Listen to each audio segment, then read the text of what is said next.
Hello बच्चों, let's read the question. The question says that six vectors A through F have the magnitudes and directions indicated in the figure. Which of the following statement is true? B plus C is equals to F, D plus C equals to F, D plus E equals to F and B plus E is equals to F. ठीक है बच्चों, तो देखो बच्चों, सबसे पहले की concept है हमारे पास, that is vectors, triangle, law of vector addition.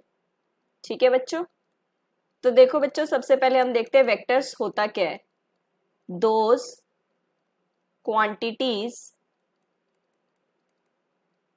have magnitude as well as directions. ठीक है बच्चों, वो क्वांटिटीज जिसमें मैग्नीट्यूड भी होगा और डायरेक्शन भी होगी. For example displacement, velocity.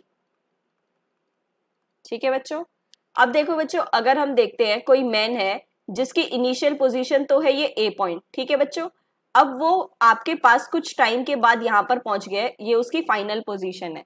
ठीक है बच्चों, let's say that will be point B. तो अब देखो, ये तो स्ट्रेट रास्ता है, बट अगर मान लो वो ऐसे पहले ए से सी गया, उसके बाद डी गया और उसके बाद वो बी पर गया. ठीक है बच्चों, तो अब डिस्प्लेसमेंट क्या होगा? डिस्प्लेसमेंट जो एक स्मॉलेस्ट डिस्टेंस होता है हमारे पास इनिशियल पॉइंट से फाइनल पॉइंट के बीच में, और विद डायरेक्शन उसकी होगी यहां पर. ठीक है बच्चों, बट डिस्टेंस क्या होगा? देखो डिस्टेंस तो वो इतना कवर किया उसने, इतना इतना इतना, राइट. टोटल डिस्टेंस उसका हो जाएगा that is A C plus C D plus D B. ये तो हो गया हमारा डिस्टेंस. ठीक है, तो ये सिर्फ मैग्नीट्यूड की बात करता है. ओके बच्चों, बट डिस्प्लेसमेंट की बात करेंगे हम, तो वो हमारे पास हो जाएगा दैट इज डायरेक्शन के साथ सबसे शॉर्टेस्ट डिस्टेंस इनिशियल और फाइनल पॉइंट में, और इसके लिए डायरेक्शंस भी होती है क्योंकि वो यहां से वहां गया है. ठीक है बच्चों, तो ये वेक्टर की रिप्रेजेंटेशंस होती है. अब देखो बच्चों, हम देखते हैं triangle law of vector addition क्या होता है. ऑफ वेक्टर एडिशन, तो देखो बच्चों, इसके स्टेटमेंट क्या है, that when two vectors are represented as two sides of triangle with order of magnitude and direction, then third side of triangle represents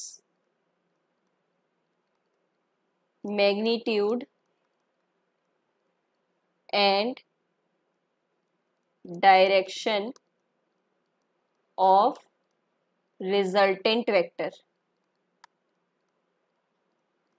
ठीक है बच्चों, अब देखो इसको हम फिगर से समझते हैं.